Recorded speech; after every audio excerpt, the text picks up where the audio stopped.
Lie down. Wait, go lay down. Mm-hmm.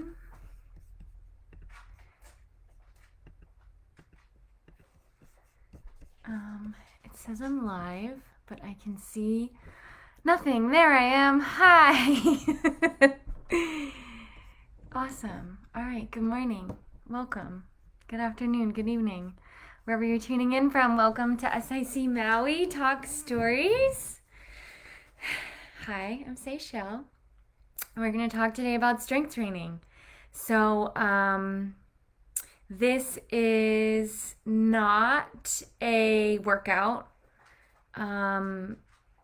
This is just going to be a discussion of as many tips as I can think of for anyone from total beginner to seasoned strength trainer for how to incorporate, why to incorporate, when to incorporate strength training, and then what are my favorite exercises for paddlers and why. So that's what I want to talk about today. And as always, thank you so much for being here, especially those of you that are tuning in live, and even if you're catching the replay because you couldn't attend live, like, thanks so much for being here. I love your questions and your comments. That helps this be more interactive. So please do not be shy and send me a comment, question as we go along. I will keep an eye on those in the comments box and answer them for you, so we can share this experience together and with others, and you can help make it even better. So yeah, that's what I want to talk about today. I encourage you to take notes. So if you are tuning in, if this is a topic that's interesting to you, yeah, take some notes, write these things down, ask questions, get involved. And I guess just a bit of a, I don't know if it's a disclaimer before we start, but before I sort of dive in, this is something that I say before pretty much all of my videos.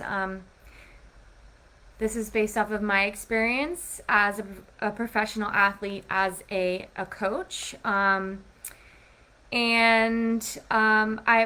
I'm also a certified personal trainer and have been for several years, and do coach athletes in strength training as well as practice my own strength training that I've done for many years. I'm really, really passionate as I am about paddling and paddle technique. I'm just as passionate about technique and body mechanics and having good form in your strength training, and then also using some of what you do on land to help facilitate what you're doing on the water. And then, of course, huge passions for me also are, preventing chronic pain and preventing injury, of course, because that's something that a lot of us experience and are able to, with the right programming, maybe avoid, preferably avoid, but then also heal from and work through. So that's where I'm coming from. And as always, these are my opinions and experience from working on myself and many others. Most of these are very popular opinions.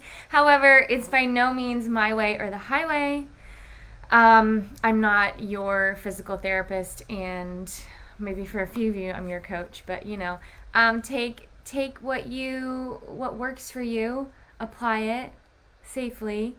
I'll talk a little bit more about that at the end, and if it doesn't, or you do something totally different, like, that's great, and let us know about it because we want to hear. So, yeah, cool. Let's dive in. Why? Strength training. Paddling is an endurance sport, 100%. Your endurance is the most important thing for being an efficient, a fast, or for paddling, especially distance. That's a distance events. The shortest usually is 5K. More average is like 10K, 15, 20K. It's like we need endurance. That's the number one, 100%.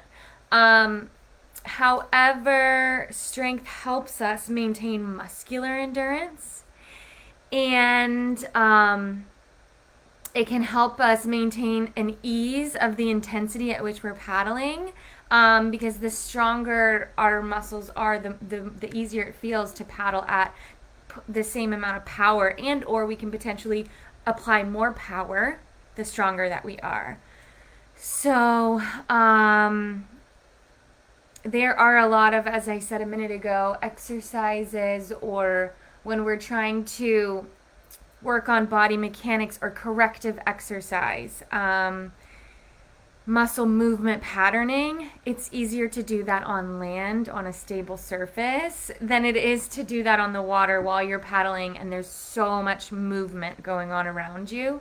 So, so those are some of the reasons why strength training is important. And then it's important, of course, this time of year for people who can't be on the water, whether their lakes or rivers are frozen or whatnot. It's a great way to cross train. Winter and year round, great way to cross train. Have different stimuli coming to your body, to your muscles, because as much as we love being on the water, we can really help facilitate our paddling by doing other activities as well. And that was what I talked about a couple weeks ago, maybe however many weeks ago that was, where I did a whole talk on cross training. So if you haven't watched that live, that might be an interesting one for you as well, why to cross train and what are some of my favorite ways to do that. And of course, strength training was one of them. So yeah, this can be done at home, can be done at a gym, can be done at a park. You know, a lot of paddlers say to me, I hate working out indoors. Great, you don't have to work out indoors. When I'm home, I do it in my front yard. I have a lot of clients who, you know, go to the park and work out with some of the equipment that there's at the park, mixed with some of the equipment that I would recommend you get for a home gym. So that's something else I'm going to mention today, is some of the equipment that I recommend that you...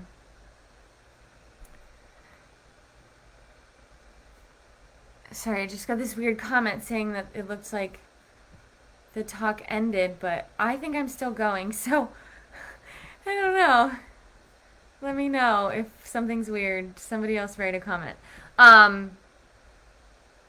So I'm going to recommend some equipment if you are working out at home or at the park that might be easy for you to have, to incorporate in there. What else? And then this isn't a reason to do it just because other people do it, but I will throw it in there. Most, but not all, top athletes in this sport do some strength training, some form of strength training as cross training.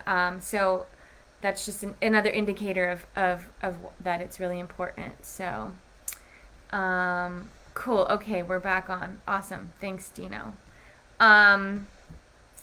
Yeah, so let's dive in. So that was why.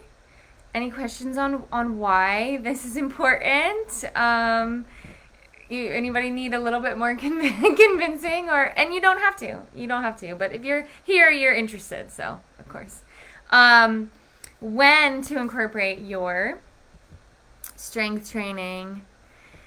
I recommend for most paddlers, depending on how often you're able to work out, depending on your own schedule and flexibility and availability and all of that, 2 to 3 times a week. For most, about 2 times a week doing strength training is great. If you're doing other forms of exercise like, paddling or, cardio. And then usually the maximum I would say is 3 times a week, because again, strength is important, but it's not the most important for our sport. The most important is our endurance and getting in our cardio workouts. So I tend to find the strength workouts a lot easier than the cardio workouts. So it can be easy to sort of say, oh, well, I don't have as much time today, or any number of excuses, and it'd be easier to just fall back on doing strength. And of course, do something rather than nothing. However, almost always, except for maybe a few months in the winter, we're preferably doing our cardio over our strength, but still 2 times a week, maybe 3 times a week is perfect. So, hey Sam, hi. So when if you are paddling, if you only work out once a day, most of us only work out once a day, do it on the days where you're not paddling, but always take one rest day a week. You don't want to train every single day. And then if you're somebody who is, more elite level of training and you're doing 2-a-days, then depending on the season, most of the time you're going to prefer, in the winter you would put your strength training session in the morning and your paddle in the afternoon, but in your in-season you would do your paddle in the morning and strength in the afternoon. The reason is because the first session of the day that you do is always going to have, you're going to be able to put the most energy into it, whether you realize it or not. If you've ever trained twice a day, like the second workout you just don't have as much energy for. So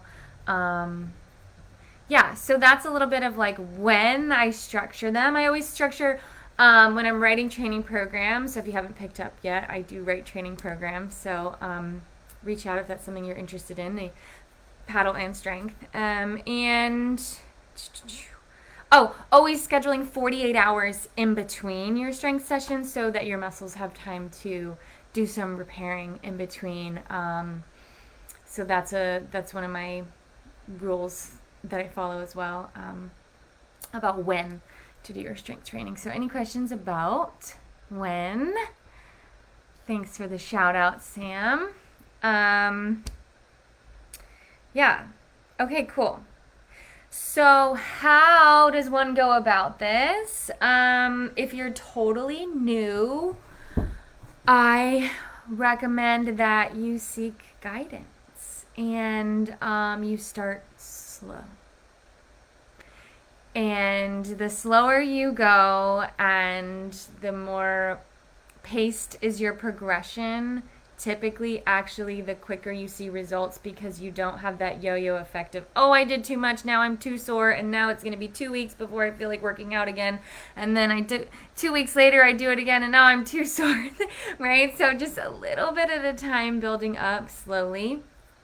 And also, not even if you're just brand new, but if you're just getting back in to doing any sort of strength training, starting out slowly and building up slowly. Same thing with being on the water too, with any sort of training, because slow and steady is almost always faster for getting results than straining and having to rest, and then straining and then having to rest, and yeah. So a little bit of soreness for a couple of days, totally normal. A lot of soreness for several days, you went too hard, did too much. And that's something I'm going to mention at the end as well, a little bit more about like safety things to look out for. So I'm just checking my comments for any questions. So form is also really important. That's another good reason to seek guidance.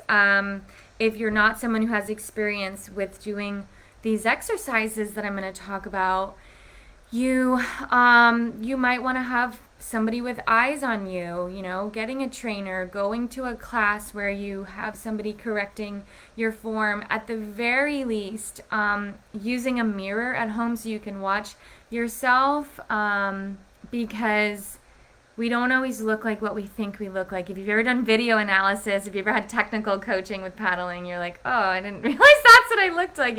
And so being able to see yourself, or having somebody be able to see you and cue you, is really helpful. So I do recommend getting some guidance, and being able to see yourself, see what you're doing while you learn how to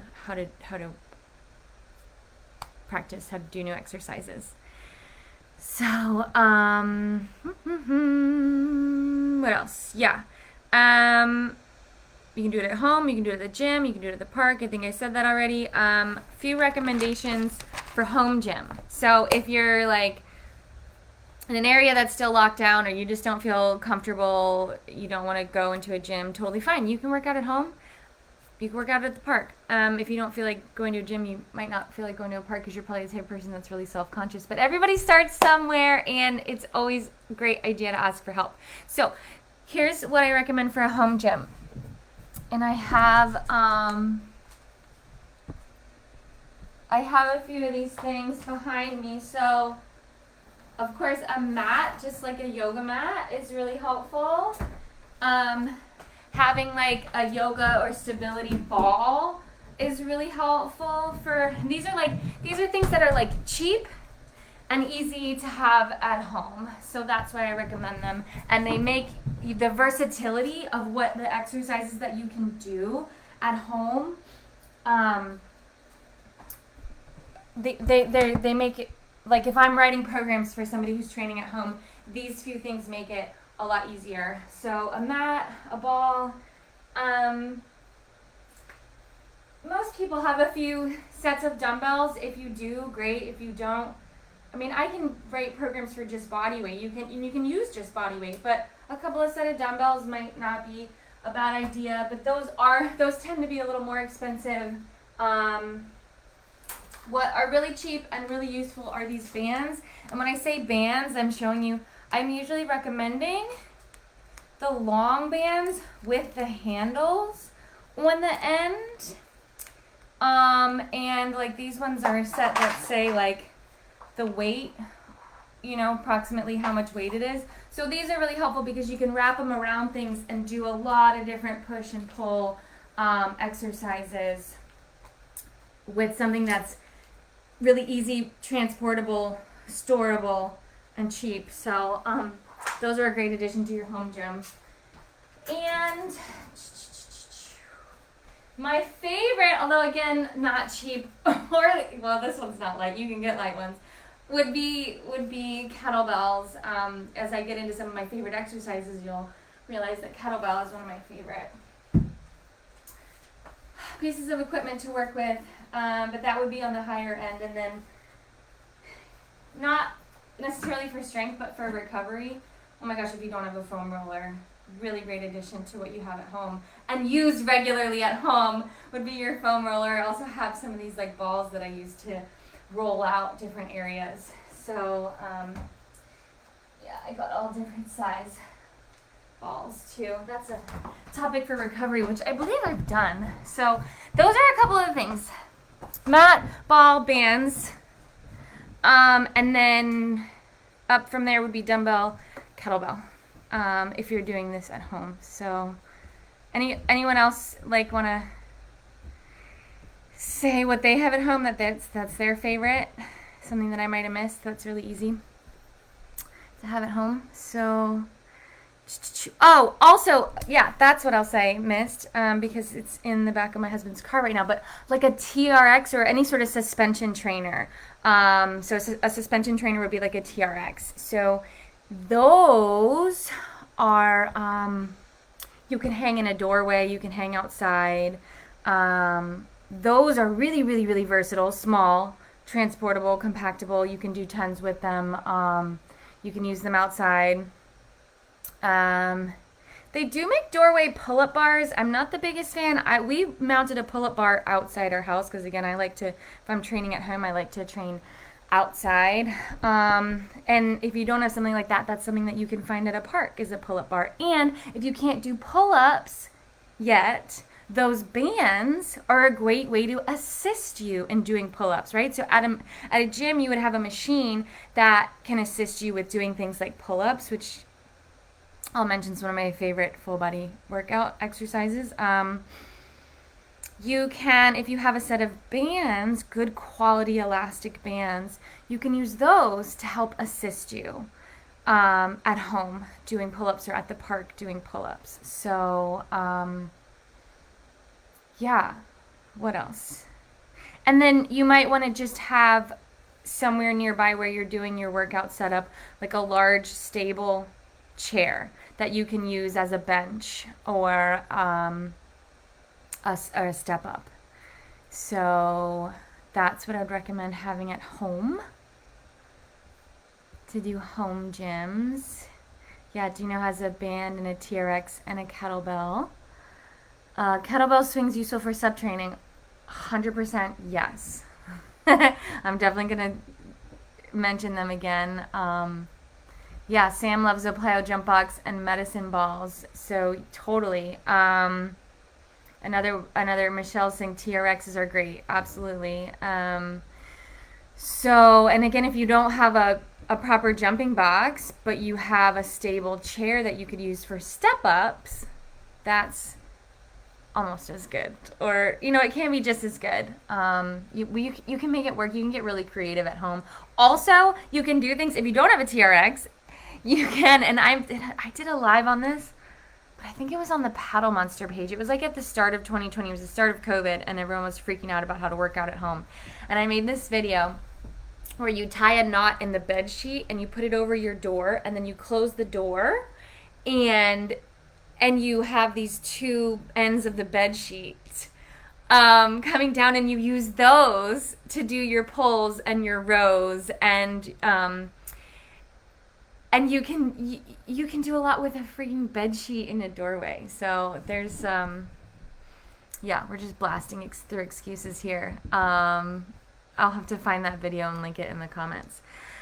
So what else?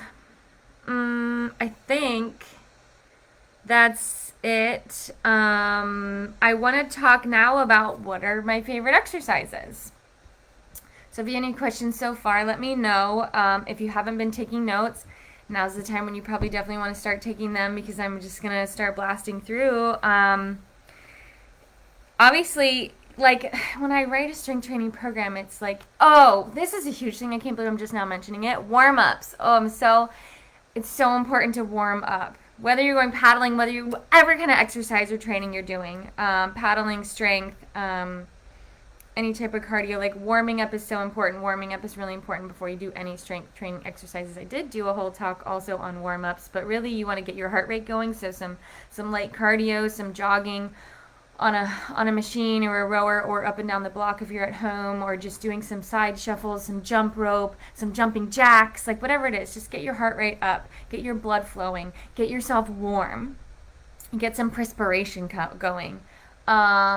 And then you want to do some range of motion lubrication for your joints. You want to do some swings, some circles, some flexion and extension, all sorts of range of motion for all of your joints that you're going to be using in your training. And then you want to start activating with really light weights, or really light bands, or just body weight or elevated body weight, to warm up to putting any sort of resistance into the exercises that you're doing, if that makes sense. So I don't know why that wasn't in my notes or how that jumped into my mind. I'm glad it did. So some of my favorite exercises for SUP. Oh, it was because when I write strength training programs, I'm going to list like 30 or 40 different exercises. You only want to do like 5, 6, maximum 8 different exercises at a time. But 5 or 6 is totally fine, especially if you're just starting out. Maybe 4 is fine. Don't think like, wow, that's a lot. Oh my gosh, I have to do all that. No, you don't have to do all that. I'm just giving you all a lot of exercises that I love doing for paddlers. So that's why there's so many. Paddling is a full body complex sport. We're using our full body. It's a complex movement. So when I'm doing strength training, I want to think about always adding in some full body complex movements. That might be related to how I'm moving paddling. They might not, but it's going to help my brain, my neuro, my body's ability to get muscles to fire in certain trains of how they're firing. Get my nervous system used to doing these complex full body movements and getting the muscles to fire in the way that I'm wanting them to. So I think of full body complex movements, then I think of legs, core, back, then upper body. And if you're a traditional strength trainer, you probably do things in the exact opposite order of that. It's like, you see, I'm going to be like cliche, but the guys at the gym that like do upper body, back, core, maybe legs, maybe some full body complex movements, but it's mostly just isolations, right? So like totally flip-flop that and do your full body complex movements, your legs, your core, your back, and then some upper body, if that makes sense. Because that's what we're using and how we want to build as paddlers. So, full body complex movements. And Dina already mentioned it. Kettlebell swing. It's like my favorite one. They're fun to do too. You want to learn how to do them properly. So, kettlebell swings are great. Yeah, guys in the gym do upper body only. So many of them, right? um, Kettlebell swings and kettlebell swing variations, or just kettlebell variations in general. It's like a great, great, great piece of equipment. Because you can do swings, you can do rotations, you can do single arm, single leg, lots of stuff with kettlebells. And so, in terms of rotational and anti-rotational, those are some of my favorite full body complex movements for paddlers. So when I say rotational, I might mean like something like high to low, banded or cable rotations. I might mean when I say anti-rotational, I think of or rotational, I might think of a plank variation where I'm actually rotating my torso as I'm in a plank, a side plank. Anti-rotational, I might think of like a banded or cable Palloff press. So it's like the band is pulling me like it wants me to rotate, but I'm having to hold my stability to not rotate. Those are anti-rotational. There's also plank variations that are anti-rotational where you remove one arm and your body's going to want to rotate, but resisting that. So those are full body core. Rotational and anti-rotational I find really, really beneficial for paddlers because our rotational strength and core stability and strength, core rotational strength is really, really beneficial and helpful as a paddler. So any plank variations are phenomenal when practiced correctly. You can also use ball variations like that big yoga stability ball. I'm sitting on it right now. But you can use those are great for full body movements like knees to chest or plank ups or those would be two of my favorites. Side to side, I guess those are also rotational ones. So there's a lot that you can do with the ball that are variations of different core strengthening exercises, suspension rotations. Those are also these ones. You can add pulls to them as well. Then, of course, I don't know why these are at the bottom of my full body complex movement list. They deserve to be at the top, but pull-ups and push-ups, of course. And then anything explosive, like your jumps, your thrusts, those are full body. Yeah, cool. So, let's talk about legs. Let's talk about legs. All right, so deadlift. If you've ever had coaching with me, especially in the last couple of years, and heard how I describe the force we're trying to generate when we're paddling, the backs of the legs, and strengthening the drive that we can receive from those large muscle movers in the backs of the legs is really important. So that's why, of course, thrusting, jumping, but good old-fashioned deadlifts or single leg deadlifts, because now we're making sure we're working unilateral, which is going to help us with stability and all sorts of things on the board as well, because of course, especially if you have a staggered stance, you're kind of almost in a teeny bit of a single leg stance. So squats, all types of squats, side to side squats, single leg squats, regular squats. Again, leg drive, power from the bottom up. I know as paddlers we think top down, but it's really bottom up. So split squats, glute bridges, and then back extensions too. So linking, getting the back, thinking about that. Am I firing in that appropriate order? So in a back extension, which at home you could do on a ball, at the gym they have a machine for it or whatever, but you want to think about, are my glutes firing, then my hamstrings, then do I feel it moving up the body, whereas a lot of us tend to just automatically load into the back and not even feel it in the legs. So that's a great one that can be corrective as well. Okay, let's see. Core, I already named a ton of core movements, but planks, variations of planks, ball, on the stability ball, variations on there, rotational and anti-rotational. And then another core way that I love to incorporate core movements is hanging in a hanging position, because when I'm hanging here, my full body and my shoulders kind of shrink up, and then I have to add this shoulder engagement and pull my shoulders down and back and wide apart and pull the back of my neck long and pull our shoulder position is really important paddling. And so when I'm hanging and I'm in that proper shoulder position, I'm helping to engage my whole entire core. So that's a great way to incorporate some core exercises is doing them hanging. And then, of course, paying attention to your breath and how you're breathing, because the way you breathe is actually a big indication of how you're engaging your core or not engaging your core in every single movement.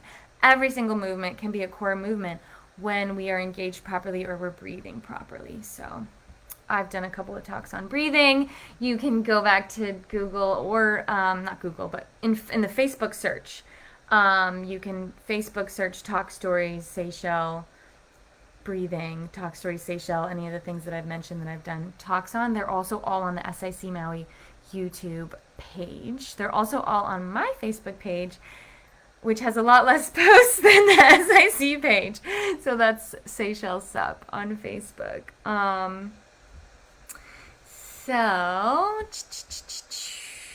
All right, back exercises. Of course, any type of rowing or pulling, or single arm rowing or single arm pulling, and straight arm pulling, because we do a lot of straight and not locked out, but straight arm pulls when we're paddling, as opposed to these type of pulls. It's great to strengthen the back, but I don't want to train that's the most important thing, is actually to pull, because I'm actually, with my upper body and with my back, just maintaining the set of the blade. The pull is coming from my lower body from that drive. So having a strong back, really important, again, for muscular endurance. Not the most important part of paddle technique. However, I still do incorporate a lot of back exercises. And then, of course, upper back as well, more for like postural than anything. Those shoulder slides, IYTs, reverse flies, things that are encouraging me to keep my shoulders in that proper position, as opposed to being here, because that's something that happens a lot when we paddle, right? So we want to remember to maintain here. So those type of strength exercises as well, that are pulling back, reverse flies, IYTs. Are y'all still with me? It got kind of quiet in the chat box. And then in terms of upper body, of course, upper back, the ones that I was just saying, helpful. And then, yeah, I'm still incorporating some chest exercises, some chest presses, some bicep and tricep curls and presses.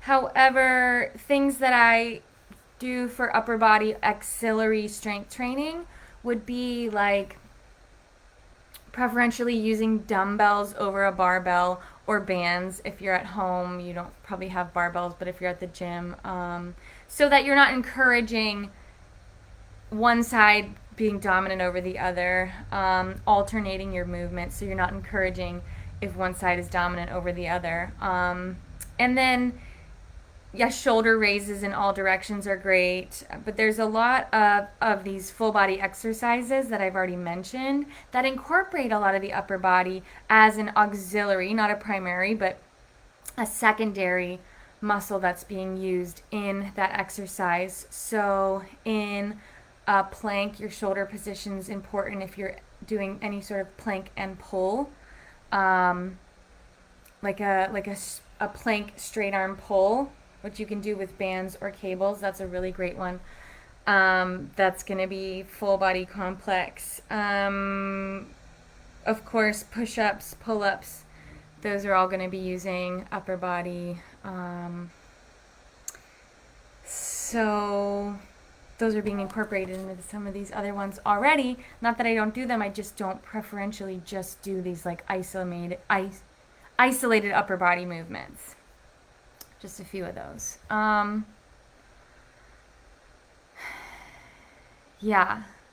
So, oh my God, you know what's so cool is two people just asked about Pilates, and that's literally the next thing that I want to mention is like where to start, or what to do if you need that guidance, but you don't have a coach, or is to go and take some classes, or to do some videos online. But really, you want to make sure that you have really good body awareness.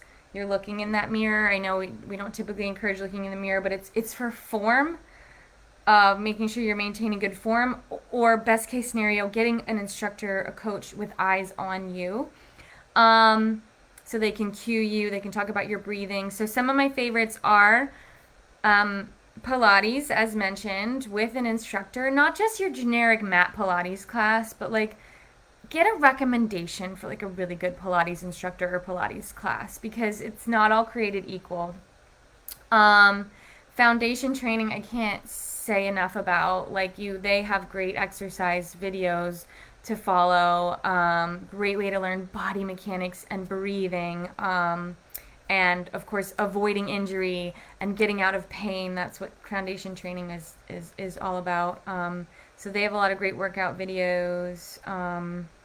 You can do classes at your gym, or at the park, or wherever they have classes. Again, just to have somebody with you, because another thing that that's important is that you're enjoying it. And so sometimes for a lot of us, one of the things I hear is from paddlers is like, well, I always have to go and train on my own, and it's so hard to train on my own. It's like, yeah, so if you have an opportunity to go to a class where there's a group of people, that can make it more fun. You want to make sure that it's enjoyable.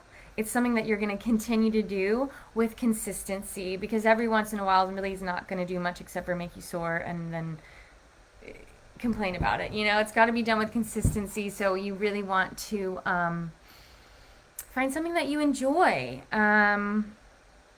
Keep trying different things till you find what like does it for you, and then just a few last things. So I just have a couple more things to say. So make sure you get your questions and comments in now before I end the video, because there's always a little bit of a lag with those. So, a few really just like kind of the most important things is like stop if something hurts. It's not supposed to hurt. There's like that little bit of, burn, that little bit of lactic acid. If you feel that in the muscle, okay. But if you feel anything sharp, shooting, electric, or anything in the joints, stop. Don't push through pain. Seek advice.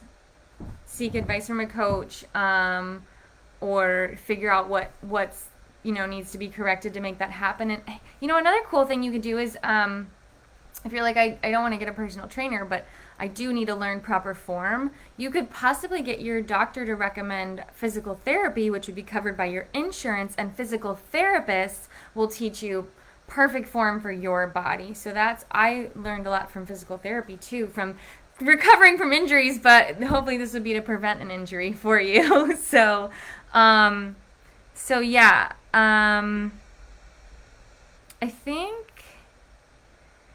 yeah, that's it. That's all I have. What are your questions? What are your comments? I'm going to go through the chat box a little bit here. So I answered, yeah, I think Pilates is great to incorporate into strength, cardio, and yoga. Dino, Mimi, what about burpees? Burpees are, yeah, I don't do a lot. I used to do, and I saw somebody else said CrossFit works well if you like company. I used to love me some CrossFit, and it's a great way to get into it, as long as you have a good coach and you're not too competitive. I got hurt doing CrossFit because I'm too competitive. So you just got to know yourself, listen to your body, and make sure that there's a good coach. So where was I? Oh yeah, what about burpees? Again, if you do them correctly, that's a high intensity cardio with strength incorporated, but I would say burpees are first and foremost high intensity training. So you want to make sure that you're in a phase of your training that, like if you're a paddler, you don't always want to be doing high intensity training. Sometimes you do, and it's about what period of where you are. And so burpees can be absolutely great. Um, but I consider them more cardio than strength. I guess that's what I'm getting at. So, okay, what other question here? Can you type in later my weekly routine? You probably want my weekly routine when I was training. Right now, I'm just kind of doing a lot of this action because I'm getting ready to have a baby, but like really really really soon. So I'm not on a regular routine at all right now. I'm actually I'm still going to the gym like maybe 2 days a week, but yeah, I'll give you some sort of, it's everybody's routine's going to be different. It's going to be based off of your body, your and I did talk about this in the beginning. So if you didn't watch the beginning, maybe I talked a little bit about when to do your strength training versus cardio versus all the other things. So but it's going to be different for every person depending on your schedule, where you're at, your experience, and et cetera, et cetera. So, Melanie, that's a great question, but it's like professional athlete Seychelles routine from pregnant Seychelles routine. It's like, and you could be anywhere in that spectrum, right? That's the beauty of having custom written programs. So if that's something you're interested in, once again, another little plug, reach out. I do custom one-on-one programs, 100% custom, really in-depth one-on-one working with.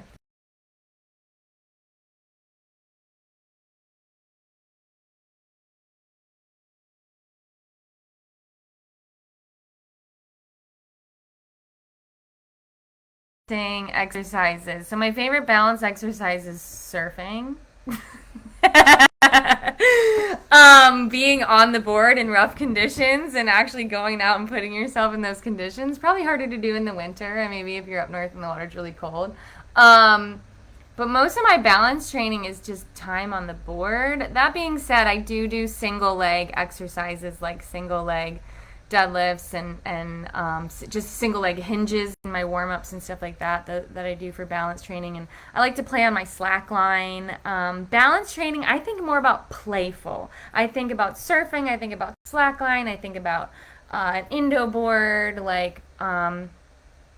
But those are my favorite balance exercises since you asked. Go out and have fun with it.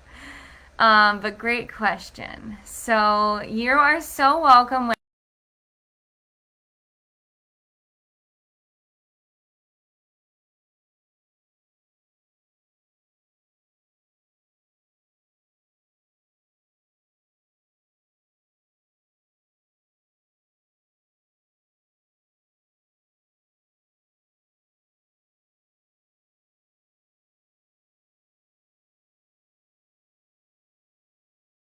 At the end of the pregnancy where everything's really emotional. And yeah, tune in for the next one. I don't know what it is or when it is, but we will let you know. Much gratitude.